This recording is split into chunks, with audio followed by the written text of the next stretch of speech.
and welcome. My name is Fiona Seers and I'm the Head of Examining at the Federal Office of AMEB. It's great to see so many people have joined us today and to find out more about the AMEB Award. I'm currently on Wurundjeri land and I'd like to acknowledge the Wurundjeri and Bunurong people of the Kulin Nation who are the traditional custodians of this land. We at AMEB recognise all Aboriginal and Torres Strait Islander people's continuing connection to country, and we draw inspiration from the music, dance, song and storytelling that's been handed down through many generations. As we talk about the performing arts today and everything that we all love about it, it's good to reflect on the creativity and artistry that has been a part of our nation for thousands of years. Our guests today to help us explain what the AMEB Award is all about are Antoinette Tyson, the State Manager of AMEB South Australia and Northern Territory, and Susan Eldridge. Susan is not an AMEB employee, but has contributed to various stages of the AMEB Award project, and we welcome her expertise today. But firstly, I'd like to hand over to Bernard Depasquale, the CEO of the Federal Office of AMEB, who is going to kick things off for us. Over to you, Bernard.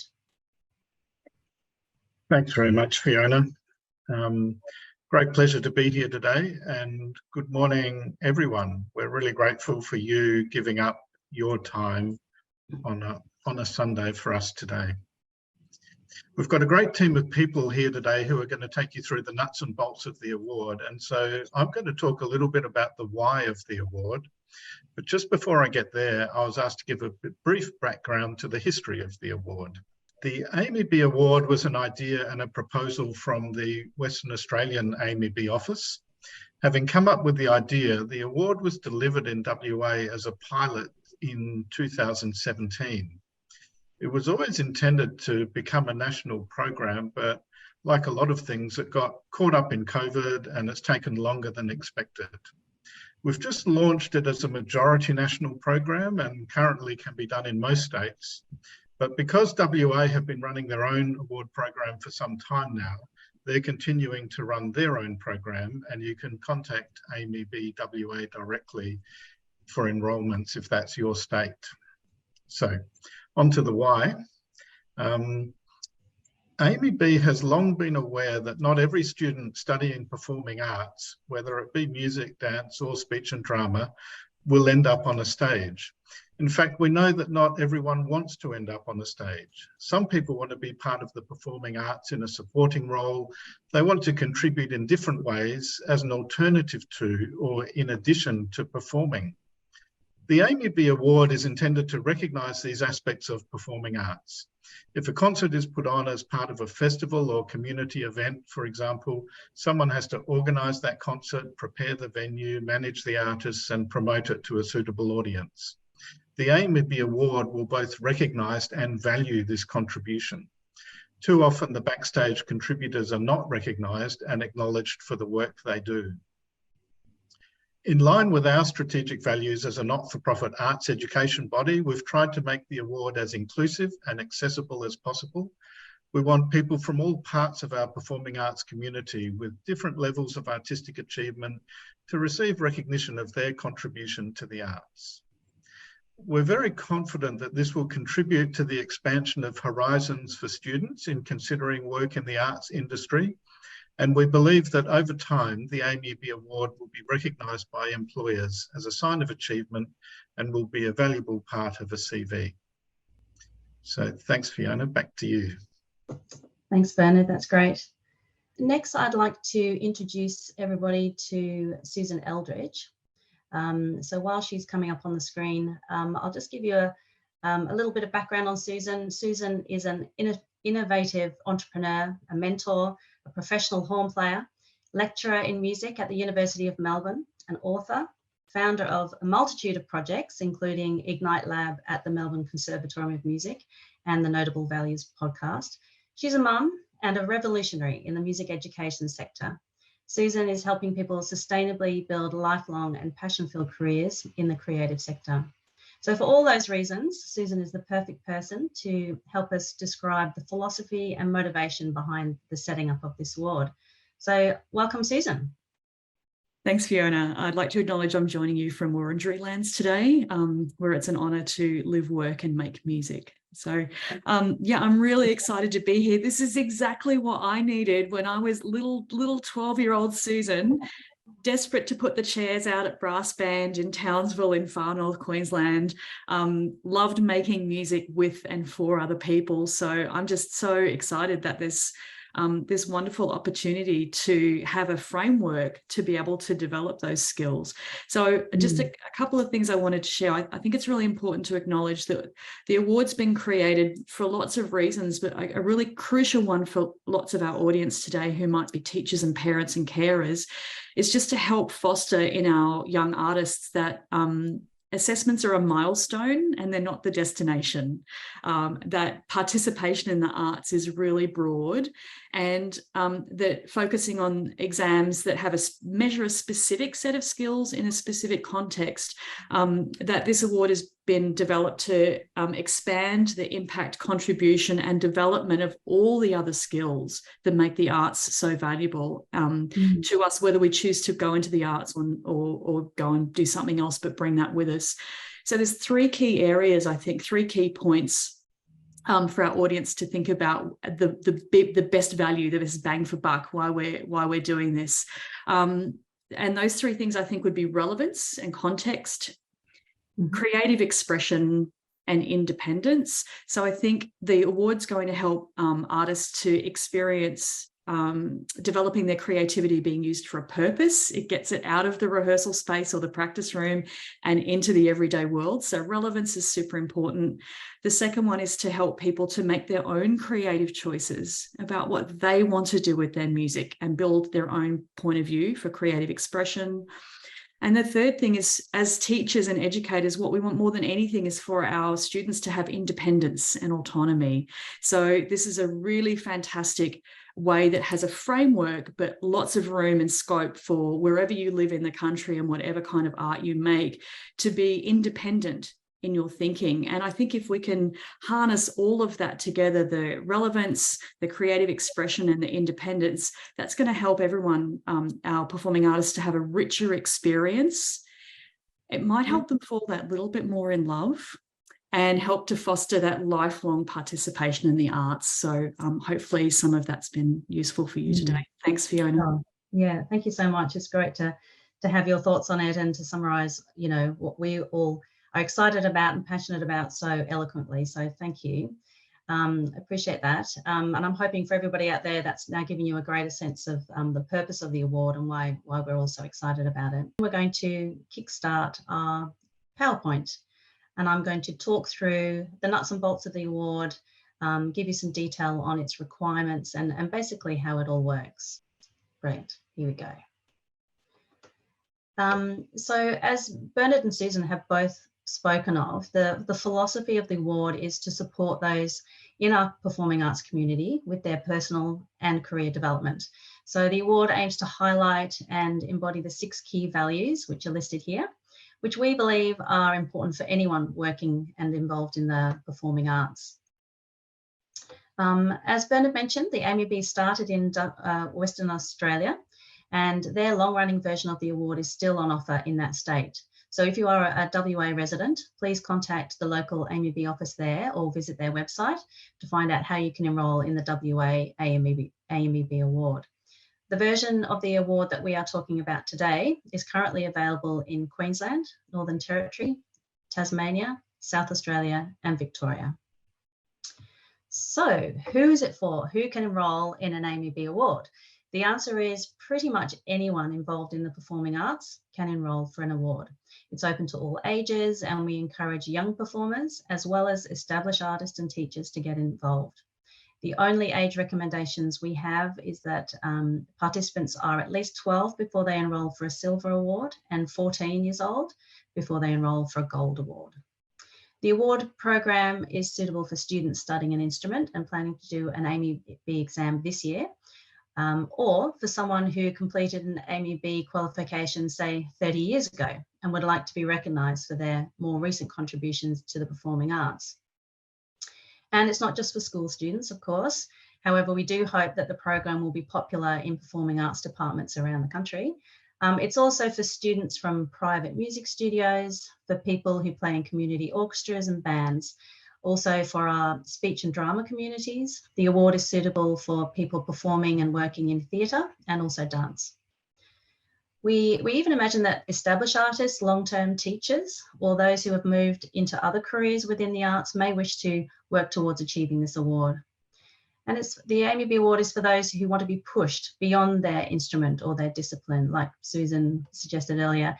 And it's also for musicians and artists who are already doing lots of extra activities and contributing their skills to the community and would simply like to be recognised for that. So we believe that participation in the AMEB Award will have benefits for everyone involved in the performing arts. For those undertaking the award as a participant, they will benefit from developing new skills, broadening their creative communities, and then receiving a reward for their efforts. And it's another achievement to add to CVs, scholarship applications, university submissions, or just to celebrate their achievement with colleagues, family, and your community. For teachers, mentors, and schools who may not actually be doing the award themselves, but guiding others through it, there are benefits too. So offering the award program will nurture your performing arts community, showcase and expand your own leadership skills, build your networks, and potentially attract more students. So how does it actually work? I'll now take you through the program to show you the requirements of the award. There are 3 awards, bronze, silver, and gold, which have increasing levels of requirements. Enrolments can be made at any time during the year and are valid for 12 months from the date of enrolment. Participants may enrol into any of the 3 awards, bronze, silver, or gold, without completing the previous award. So they can just jump in to whichever award suits them best. Essentially, there are 3 requirements to fulfill for each award. So an AMEB qualification, a series of performances, and some contribution activities. On the right of this slide, you can see a snapshot of what is required to complete each award. So you can see there for the bronze award, you need an AMEB qualification of grade 3 or above, 3 performances, and 2 contribution activities. For the silver award, it's an AMEB qualification of grade 5 and above, 3 performances, and 4 contribution activities. And for the gold, it's grade 7 and above, 4 performances, and 5 contribution activities, one of which will be what we call a substantial contribution. And I'll talk a little bit more about that later. So to expand on that a bit more, here are the 3 types of requirements, and I'll talk to each of these in some detail. The AMEB qualification ensures that the participant has a certain level of proficiency in their chosen instrument or art form and can demonstrate dedication to their craft. The qualification can be on any instrument or discipline that AMEB offers. So that's all of our music syllabuses, either comprehensive or repertoire exams, for leisure syllabuses, the Rock School contemporary syllabuses, all of our speech and drama syllabuses, and the Performance Arts Award syllabuses, which include acting, screen acting, jazz dance, street dance, musical theatre, and public speaking. And also our 2 fairly new creative qualifications, vlogging and podcasting. It's also possible for people to participate if they're just doing theory exams, so they don't have an instrument as such, or even the Rock School music production. There is a list of all the eligible qualifications on the award website with the minimum grade requirements for each, which actually can differ slightly. So for example, bronze is generally grade 3 and up, but for theory and music production and some of the speech exams, it is slightly lower than that. So it's worth checking the list to check the requirements for your particular syllabus. The qualification requirement can be achieved prior to enrolment in the award or within the 12 months of enrolment. Okay, performances. Regular performances are critical to growth as a performer, and they contribute to the wider arts community beyond the practice room.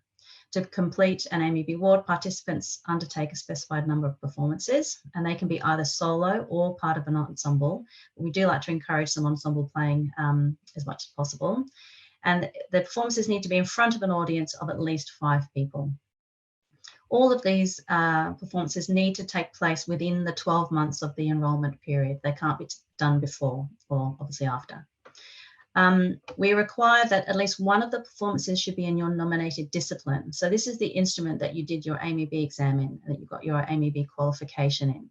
So for example, for a silver participant whose qualification is a grade 5 percussion exam, One of the performances could be playing percussion with their school orchestra, and this fulfills the nominated discipline requirement. However, the other two performances could be singing in a school choir or performing in a local musical theatre production. All performances need to be approved by a supervisor, but I'll talk a little bit more about the supervisor role a bit later. And thirdly, our third requirement is to undertake a number of contribution activities. These encourage participants to showcase their skills and dedication beyond performing through behind the scenes, organisational or leadership roles and activities. Whether working with a group or community organisation, collaborating with fellow performers, or creating something new and exciting, contribution activities hold values essential to building a fulfilling career in the arts. We have lots of examples up on the website, but to give you an idea now, a contribution activity may be assisting a teacher with rehearsal, set up and pack up, working backstage in a production, helping with advertising and promotion of an event, or mentoring a group of younger students. There are so many different options, and we really can't wait to see how people are contributing to their own performing arts communities in their own way.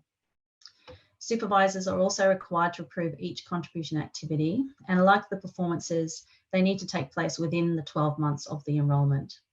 It is recommended that all activities are undertaken over a period of at least 6 months, just to ensure that the contributions will foster gradual personal development and add value to the community over that time. There are minimum hour requirements for each award that we expect participants to meet across the contribution activities. You can find all this information on the website, but just briefly, for bronze, it's 6 hours, silver, it's 16 hours, and gold, it's 24 hours, and that's for all of their contributions. There's also a contribution log which can be downloaded and used to record the hours spent on each activity, and that way the participant can ensure that they've met the minimum hours. Another aspect of the contribution activities are the categories. We've added our key values that we listed earlier as activity categories, and we'd like participants to let us know which category each activity fits into, such as leadership, assistance and support, collaboration and entrepreneurship. This will ensure that they are really thinking about the type of contribution they are making. They can choose more than one category for each activity. And for silver, we require at least one activity to be in the leadership category. And for gold, we require that 2 are leadership activities. Okay, so a lot of information there. But I'd now like to quickly talk about an extra requirement for the Gold Award participants, which is the substantial contribution activity. So Gold participants can nominate one of their 5 activities to be their substantial activity. And this requires a larger amount of time and effort and must fit into the leadership category. Other requirements are that there's a minimum of 8 hours taken for this project. It must include an element of planning, and it must have a significant outcome for their performing arts community. And just a note, it cannot be part of an assignment or a project that will be or has been assessed by the participants' formal education. So it must be something new that they're doing, especially for this award.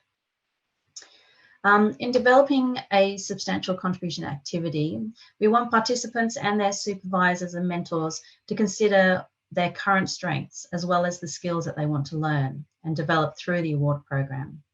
Again, we have lots of examples on the website, but a few could include being an arts captain in your school or undertaking the tasks usually consistent with that type of role. You could compose or arrange music for an event, conduct a band, orchestra or choir at a performance, create a marketing plan for an event, fundraise for a performing arts group, or plan an event series, for example, a concert series or weekly dance workshops. So there is a special downloadable PDF with lots of information on the substantial contribution activity, and we advise this is looked through carefully. We also strongly encourage people to seek pre-approval of your chosen activity just to make sure that it complies with all the requirements. Much better to know that what you're working on is at a suitable level rather than completing it and then it not being approved by AMEB later on. All right, so now let's talk about the supervisors. Supervisors play a key role for participants. They are the people that confirm that the participant has completed their performances or their contribution activities as described. Supervisors must be aged 18 or older and capable of accurately observing and verifying the participants' involvement in the activities. They may be a teacher who can confirm a solo performance, an ensemble conductor who can confirm assistance at rehearsals, or a play director who can confirm backstage help during a theatre run, that sort of thing. Supervisors are nominated by the award participants through the online portal, which I'll show you a little bit more of later. They can oversee multiple activities, or a participant may nominate different supervisors for each of their activities. It doesn't matter which. And while it's advised that the supervisor is not the participant's parent or carer, this is permissible if no other suitable adult is available. And this may be the case for some people in remote or rural areas.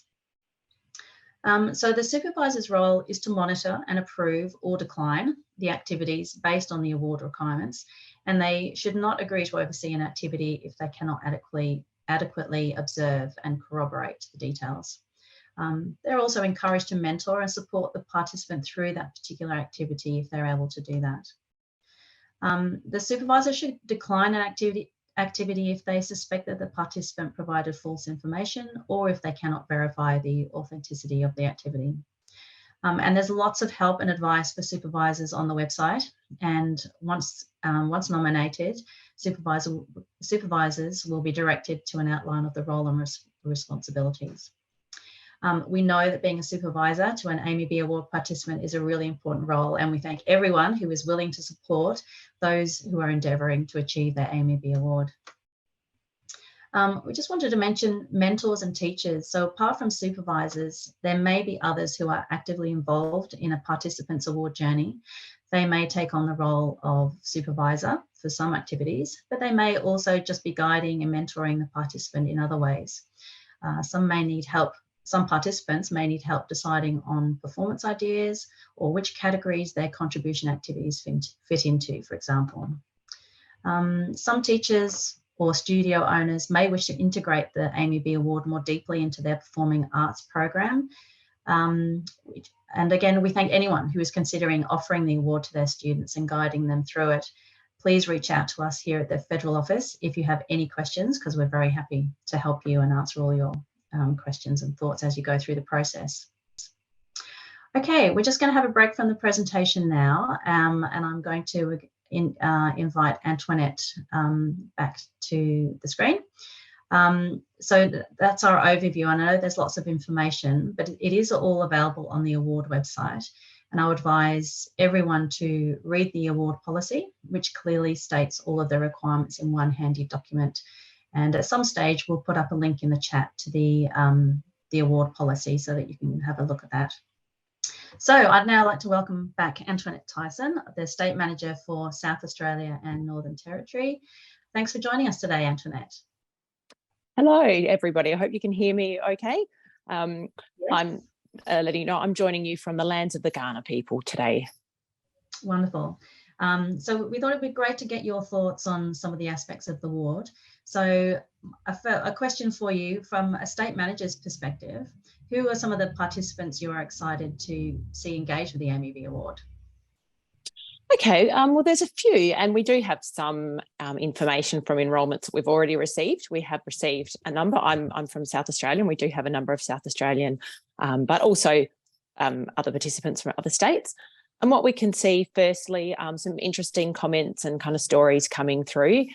There's a couple from mature age students who did an exam a little while ago and now are hoping this might be the impetus to bring them back into their music studies and do a bit more.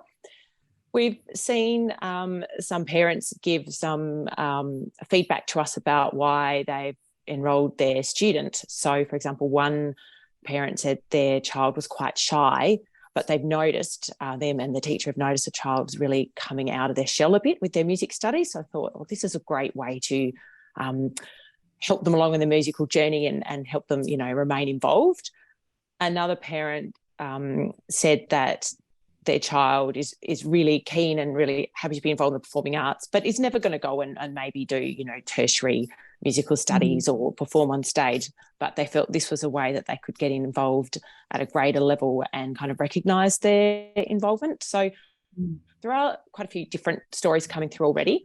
I guess one key area is that we've already got anyone who's enrolled in an AMEB exam or has recently done one. All of those people can now do an award. So that's something they're already working on, and they can add these other things to it. So, it's a chance for those people to be rewarded, not just for their exam results, but for all the extra activities they do. So you might have a music student who is also involved heavily in their school as a leader, or perhaps a captain at the school, and they already help other younger students and help put on concerts. They could take their exam, which they're already doing or have done, and add the other contribution and other activities to come up with their award. And really anyone who's done an exam in the past can now say, I can take that exam that I've already done, that I've already achieved, and add all these other things to get recognition. So I'm hoping we will see a lot of people that have just done an exam, see this as an opportunity. And I guess I'm looking at myself. I did AMEB exams right through, but I did lots of other things that I really loved. So I was in a youth drama group, and I was in a music group at school, and we didn't really have a music program, but we had a music group that performed at various times. And I know I would have loved to have something like this where I could include all my extra involvement. So in the youth drama group, I could have done some extra things there. Like if you mentioned before, I could have helped. We used to make sets and we had to make costumes. They could have been activities I could have done with something I'm already doing. I've got a young daughter learning the trumpet, but she does many other things as well. She does SirKids, which is circus and gymnastics, and she's in the school band. So we could bundle that all up together. So lots of examples. And really anyone that's doing an exam or has just done an exam can do this award. Yeah, thank you for that. It's great to hear some specific examples. I might just ask you, we've talked about the benefits of those participating in the award and the performing arts communities that they are a part of. From your perspective, can you see the real world benefits for teachers and students that you interact with? Yes, we definitely can. There are many aspects of the award that would really help students and teachers, and particularly for students, not just personally, but also with their studies now and in the future, even in the workforce when they join that, and many students do that as a student. I guess firstly, it goes back to the values of the award. So it recognises collaboration within teams. This is a team effort. You have a supervisor, you're doing things with other people, so you have to learn that skill of collaboration and teamwork, especially for perhaps teachers that are putting on events or performances and things. There's a lot of work behind the scenes, and this award, you get some extra helping hands, really. So there might be students that are doing the award that say, I'll help set this up and I'll help do this. So it actually could be quite beneficial to teachers and anyone really setting up various performances or events. And especially community is another aspect. So the wider community should really benefit, and by that it could be either the school community or the performing arts community, or say if you're in a regional town, a small town, should be the whole town will benefit from the extra activities that are being done. And the performing arts, I guess, always benefits the community, and this just continues that involvement. And one aspect which I think is really beneficial, particularly for students, is that of leadership. So students will have this opportunity, and they'll be required to show leadership as they progress through the award, within their peer groups or through their teachers. And that is something that students take with them for life, through to the workforce, through to their future study.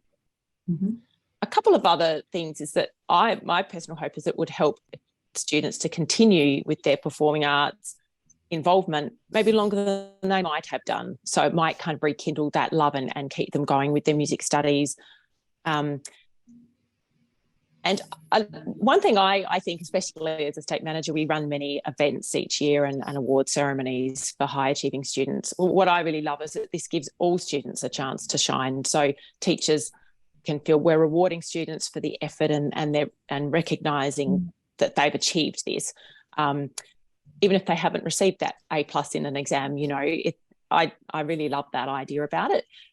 And finally, I think I've always known throughout my career, the arts makes you smart. Children, we know there's so much literature around that involvement in the performing arts and learning a musical instrument helps children and helps students with their study. So hopefully this continues their musical involvement longer, and that will help with their studies in future. So they're probably the key ones. Yeah. Oh, thank you so much. That's all brilliant. And hopefully that gives everybody a little bit more context about some of the benefits and who can get involved. So thank you, Antoinette. And we're going to go back to our PowerPoint and we're going to have a look at SCORE, which is the enrolment platform where the AMEB Award portal sits. So, and we're going to have a look at what it looks like for enrollers and participants when they're doing the award. So firstly, this is the enroller dashboard. So every participant must be enrolled by someone over the age of 18, whether that's a parent, guardian, teacher, mentor, or themselves. The enroller must register an account with SCORE first, if they don't already have one, and then they purchase the award on behalf of the participant. The enrolment will then sit in their SCORE dashboard, along with any other enrolments they may happen to have. And as you can see here, the enroller has enrolled their student or child, Terry Terrific, into the Bronze Award. From the dashboard here, they can view all the information about that enrolment via the options button, and they can also directly access the participants dashboard. So once the enroller has made the enrolment, they will receive an enrolment key and a PIN, which they can pass on to the participant, in this case, Terry, so that they can access it. So both the enroller and the participant will have access to the participant dashboard, which you can see here now, and it can be viewed and filled in by either person, either the participant or the enroller. So it's quite flexible and suitable for all different ages. Okay, so the first step is to set up some supervisors. As I mentioned before, you can have a different supervisor for every performance and contribution activity, or you may have only one supervisor for all of them. It all depends on what activities you are doing and which adult is the most appropriate person to approve your activities. So from this page, Terry has added in the details of one of her nominated supervisors, Sam Supervisor. Sam will receive an email asking if they are willing to take on the role, and if they say yes, Terry will then be able to assign Sam to her activities. We'll now have a quick look at the pages for each of the 3 requirements. So here's the qualification page where Terry can add the details of her exam and upload a copy of her certificate. Next is the performance page. We can see here that Terry has added the details of one of her performances titled Test 1 and has asked Sam to supervise that performance. The orange button indicates that Sam hasn't yet looked through the details of the email and either approved or declined the performance, so the approval is pending for that one.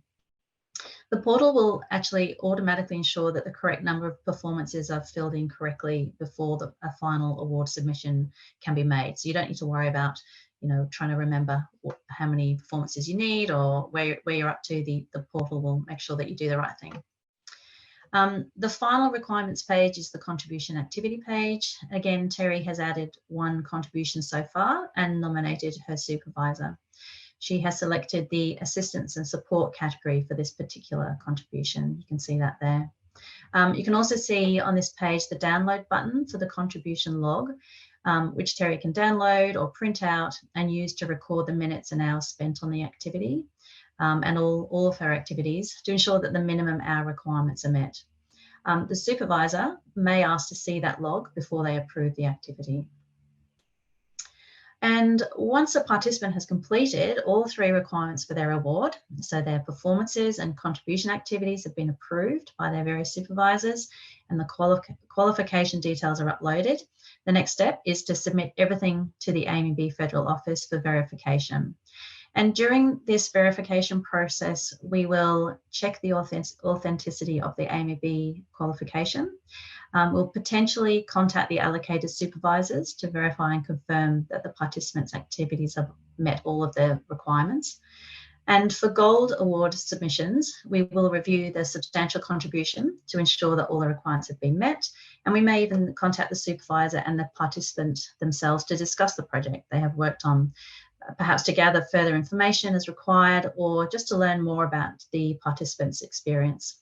It would be nice to actually talk to some of them. Awards will not be granted if the submission does not meet the requirements outlined in the on the award website and in the award policy, or if a performance or contribution activity took place prior to the enrolment date, or if the AMEB qualification evidence is not authentic, or maybe one or more of the contribution activities doesn't actually fit into any of the listed contribution activity categories, or if the minimum hours have not been met.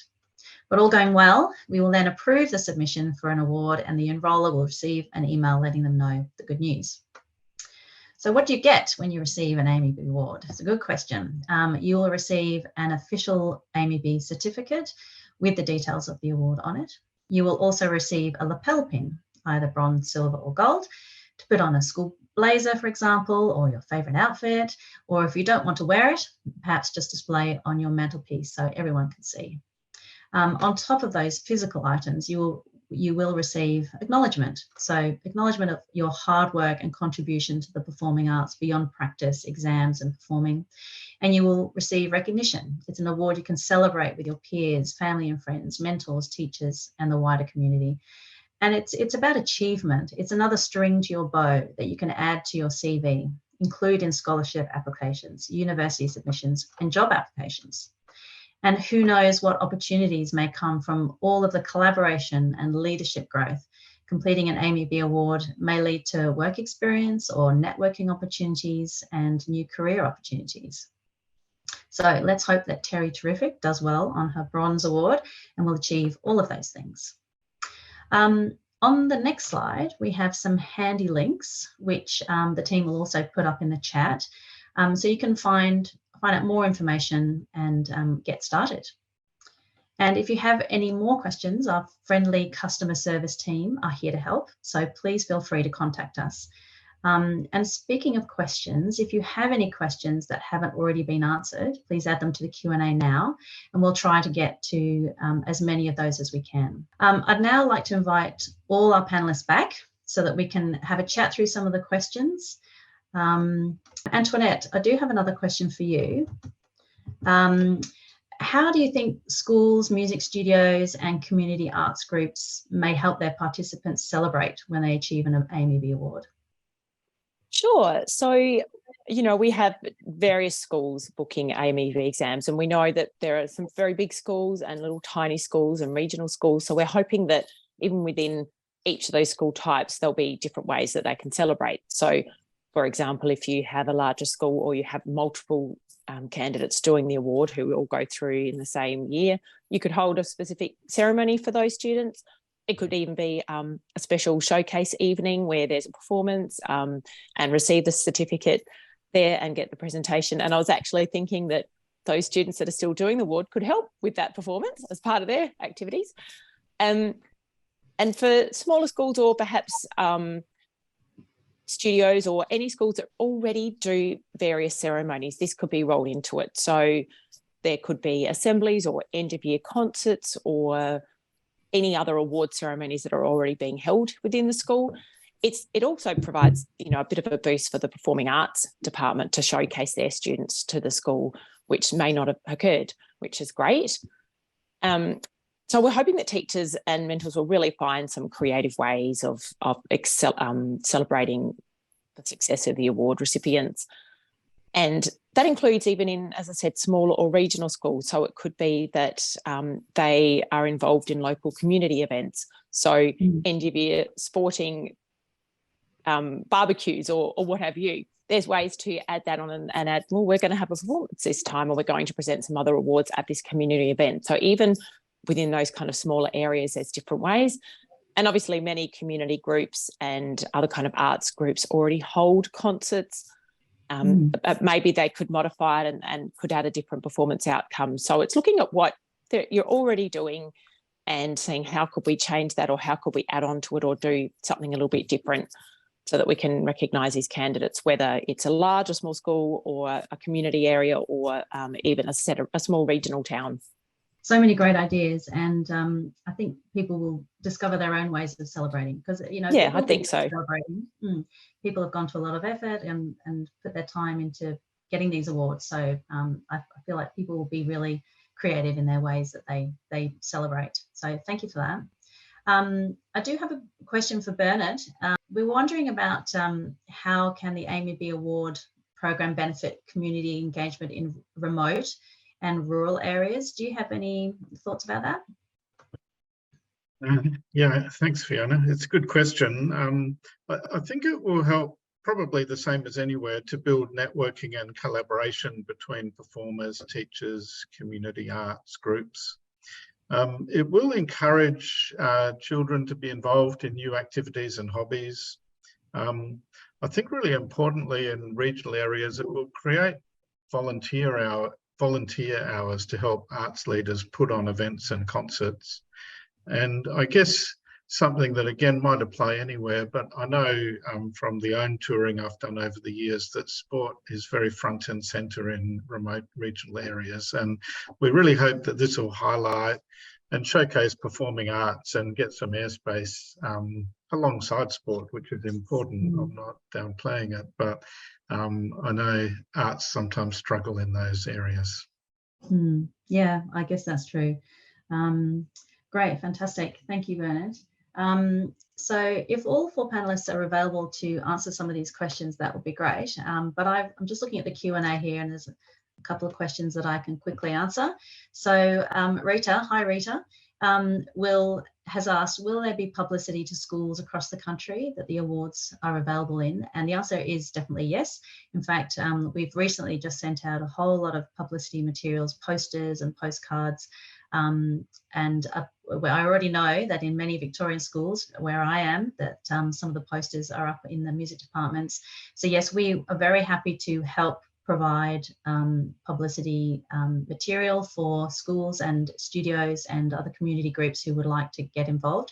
So again, just contact us at the federal office and we'll help with that. Okay, so there's some other questions here. Let me just have a look. Susan, I don't know if you're available there to answer a question. Let me just see. So we have a question here, which is, I don't have a music program in my school. What can I do for performances? It's an interesting question. Susan, have you got any thoughts on that one? I have. Oh, good.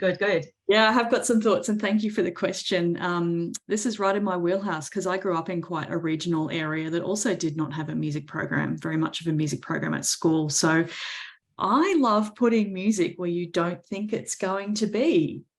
So at your local, at your local bread shop, perhaps on a Saturday morning, everybody's down there buying their bread rolls for a Saturday afternoon. And unless perhaps you're a harpsichord player, it would be pretty reasonable to set up a stand and your instrument and do some playing at your local bread shop on a Saturday morning. So retail places are a really great opportunity just to put music where it normally isn't.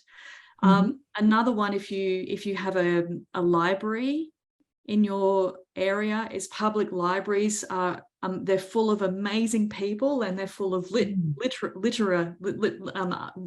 words. So maybe you could volunteer to do a Saturday morning play along when they're reading story time for parents and carers, and you take whatever your art form is you're enhancing the storytelling. So perhaps they're telling the story of the very hungry caterpillar, and you're doing some wonderful creative interpretive dance moves of eating the oranges and the apples. Or maybe you're reading the book because you're a speech and drama person, or maybe you're recording the librarian reading the book to turn that into a podcast that the library can put up on their website. So maybe you're drawing, there's lots of different ways. So public libraries are a really underutilized resource. And of course, anywhere that supports aged care or people with disability that might like to have you come in and create a performance that's suitable for the audience. So that would also be really great in terms of leadership and entrepreneurship, is talking to the people about what kind of music experience would make sense for your residents in this space. because it might not be a traditional performance. It might be something that's, more educational, or it's a shorter duration. Pieces are shorter. Maybe it's sensory. It's a sensory experience. There's nothing that's too loud or shocking, because that's what makes sense for the people there. So hopefully those three things at your baker shop on a Saturday morning, in your library, or in an aged care or disability support. Hopefully you might have one of those three in your area that you could put some music in. Brilliant. I love all of those ideas. It's brilliant. Creativity is everywhere and should be everywhere. And so, people, I think, are encouraged to think outside of the box when it comes to their performances. So yeah, brilliant. Okay, let me just have another look. I saw a question here for those who are doing more than one instrument. So maybe they're doing cello and piano. Can they apply for just one award? And if it has to be nominated with a specific instrument? So yes, we imagine that people will only do one bronze award or one silver award, and you do have to nominate and one instrument to do that award on. So maybe you do bronze on one and silver on another. That'd be one way of doing it. And yes, the performances must match that nominated instrument. So if you've chosen piano, then at least one of your performances must be using those piano skills. So I hope that answers that. Sidel, thank you for your question. Sidel says, I have finished my Elmazé with distinction in violin. Congratulations, that's no mean feat. But I seldom perform violin. Ice skating full time, amazing. So I was wondering if performance of other activities count in the performance tile. So yes, they do, but we do like one of the performances to be in your nominated instrument. So if you're using that ELMAS violin exam as your qualification, then one of the performances, it would be great if that could be on the violin. But like Susan sort of implied, it doesn't have to be a recital. It doesn't have to be a formal recital of, your ELMAS program. You can think outside the box, go and perform for your violin in a retirement centre or at your local kindergarten.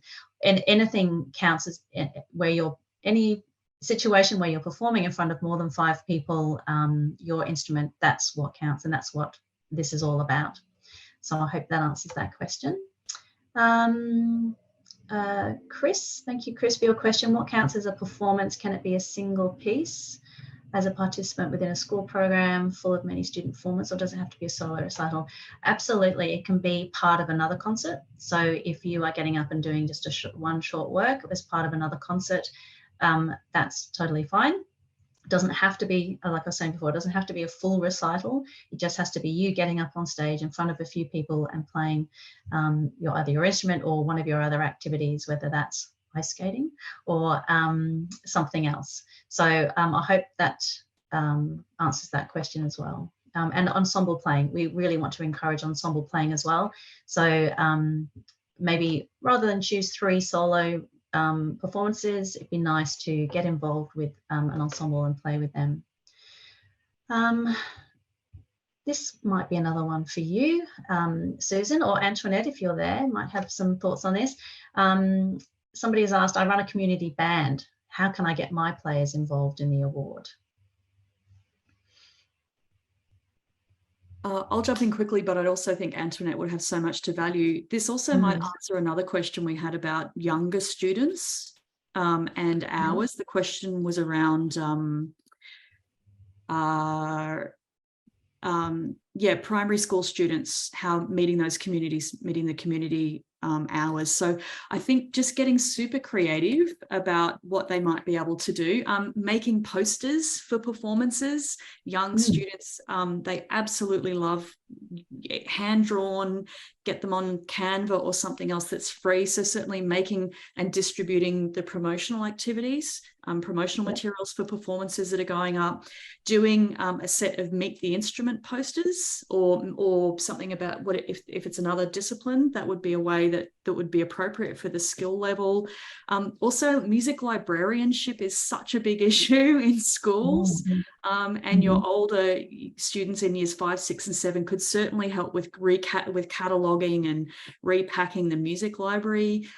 So I think there's quite a range, and the same thing with the community band is just thinking beyond the playing of the instrument to kind of going backwards to all those things that need to happen, and running the Facebook, creating the Facebook posts and getting those up, and taking photos during rehearsals to get them up. So I think what you might find is, as you start looking at it from how could this be a richer experience, you will be coming up with these creative solutions yourself once you start kind of building that muscle of looking at it through a different enrichment lens.